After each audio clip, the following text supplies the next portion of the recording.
What is up, everyone? Welcome back to the CP New York Sports Pod. Today is going to be an impromptu episode regarding the Eduardo Escobar trade. Obviously, last night the Mets took a loss in Philly, 5-1, putting them now at 8 games back of the wild card. They keep on losing. It's frustrating, and there's no sign of any sort of life from this Mets team right now. Make sure you all follow the pod on my Twitter and the Instagram down below at the same handle. And obviously, make sure you thumbs up the video, comment what your thoughts are on the Mets right now, and subscribe to the channel. I definitely appreciate that.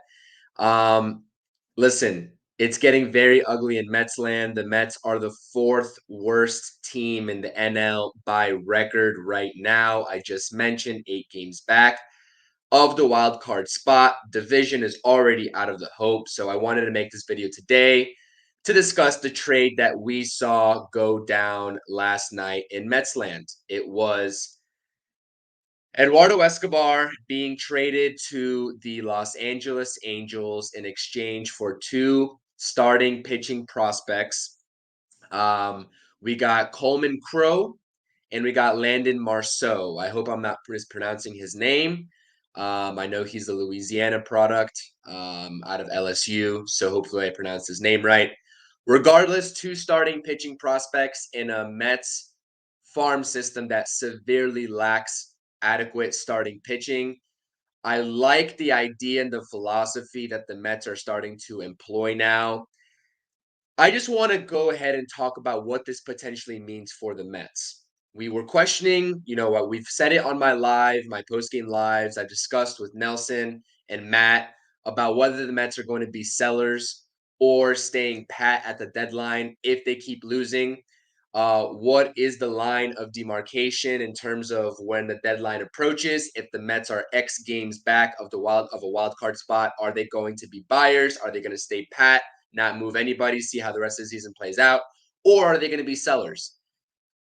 Well, my line of thinking, and it's still my line of thinking right now, was that the Mets are going to stay pat. They're not going to be buyers or sellers. They're going to keep the roster, see how it performs for the rest of the season, and wait for David Stearns to come on board next season to see what the direction of the team is going to be moving forward. Because as you all know, a guy by the likes of Shohei Ohtani is a free agent coming up, and the Mets are heavily linked to him. Regardless of whether he wants to come to the East Coast and play baseball here or not, it's something you have to seriously have talks about and sit down and consider. Obviously, one of the best players, if not the best player in the game, whether you want to say him or Judge, but that's neither here nor there. Today, we're here to talk about what the Eduardo Escobar trade means for the New York Mets. A lot of people that you talk to on Mets Twitter will say that this could mean that they are going to be sellers at the deadline. I don't know if I want to commit to that theory just yet. Obviously, Eduardo Escobar this was his last year of his contract. He signed a 2-year, $20 million deal originally with the Mets. He's a veteran guy, 34 years old. His production has been on and off. Obviously, his righty lefty splits from the batter's box being a switch hitter are what they are. Much better from the right side. It makes sense for a team like the Angels, who are doing pretty well, surprisingly, this season, to go after another bat like Eduardo Escobar. And the most interesting concept of this all is that we all saw the Mets beat writers put out some reports. Forgot exactly who the beat reporter was. My mistake, but credit to them. That Steve Cohen is willing to eat the remaining salary of these veteran players in order to move them for higher end prospects. So with this deal, the Mets are going to be paying all of Eduardo Escobar's remaining salary for this season. It's $10 million minus the veteran minimum. I think the vet minimum is around $400,000. That is by rule, by MLB's rule, required to be on the Angels' books. They have to give them the vet minimum. That has to be coming from their payroll. But the rest of the $10 million salary is going to be paid by the Mets and Steve Cohen. What does that allow the Mets to do? That allows the Mets to negotiate for better prospects. It's kind of like an arm and a leg situation. We're going to pay Eduardo Escobar's salary. You just pay him the vet minimum, which is nothing, right? The vet minimum is pretty much nothing in the grand scheme of the payroll. But you have to give us better prospects. Um, Regarding Coleman Crow and Landon Marceau, I don't know much about them. I know Coleman Crow is a little bit of the higher end prospect. I think he was ranked the Angels' 17th prospect in the Angels farm system, according to Baseball America. And then Fangraphs had him as high as number 8 or 9, if I'm not mistaken. And then Landon Marceau is a little bit lower on that list. But regardless, you need starting pitching prospects. You never know how these prospects are going to pan out. The more you have to choose from down there in the farm system, the better. And going forward, let's keep in mind the Mets have a few players who are still on their last year of the deal. And a potential trade, just like this Eduardo Escobar trade, could happen. A guy like Mark Canha, a serviceable guy who could help a contender, which right now, let's be honest, the Mets are not. The Mets do not need these players. They do not need these veteran role players because they are not contenders. Let's just call it what it is. Got Mark Canha you can get some value for. If Daniel Vogelbach if he keeps trending upward, you can find maybe a suitor for him that needs a lefty off the bench. Tommy Pham, who's been the Mets' best player the last 3 weeks, is going to have some interest. He's going to have a lot of interest. You can get a haul for him, I would imagine, and he's only getting paid $6 million. You cover that salary, get some really good prospects out of that. David Robertson's another guy. He's an interesting guy because I want to keep David Robertson for when Edwin Diaz comes back. I think a Robertson-Diaz duo in the back end of the bullpen would be great, but you can let him go. You can trade him and then sign him back in the offseason because he only has that 1-year deal unless he reaches an agreement with the team you trade him to before he hits the market. Another guy is Adam Ottavino.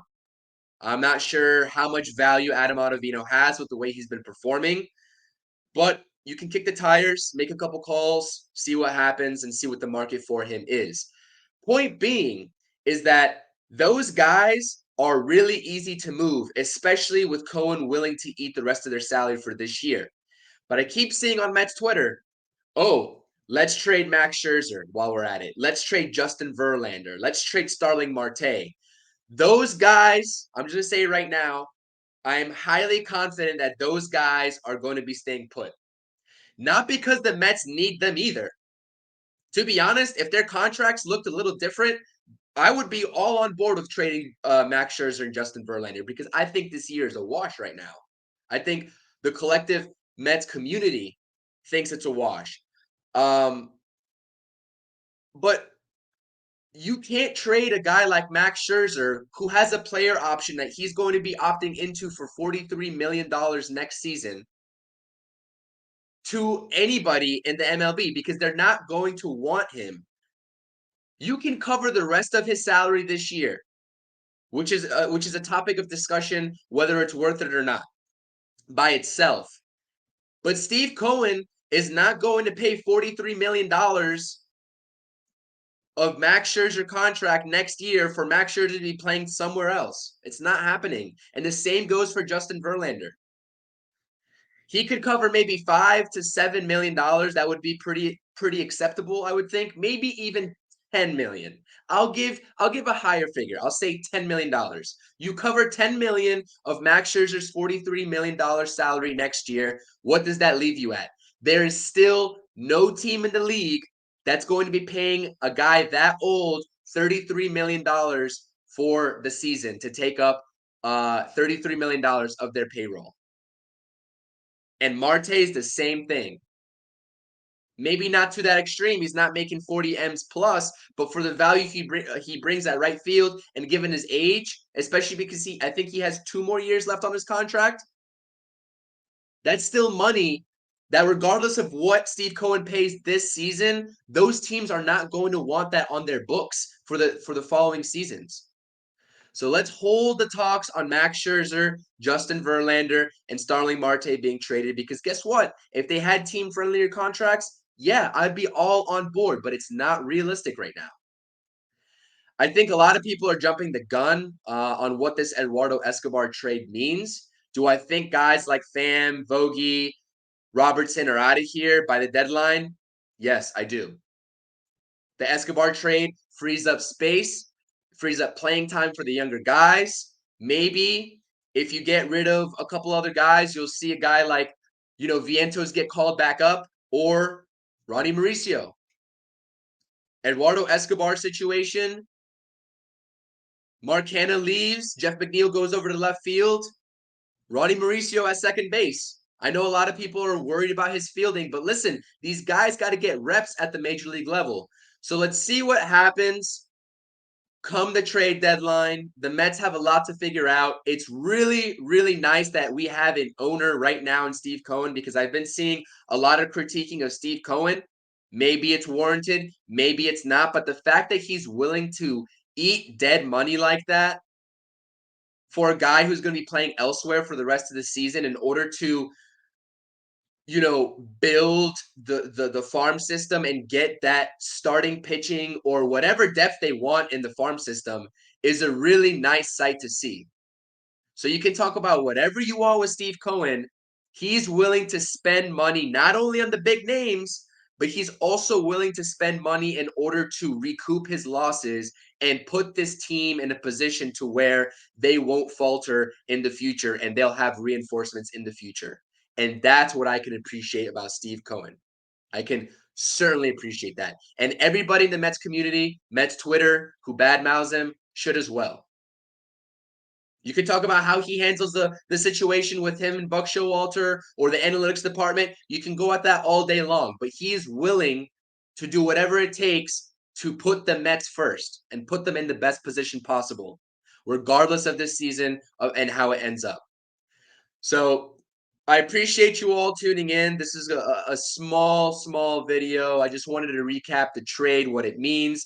Obviously, Landon Marceau, Coleman Crow are coming over from the Angels organization.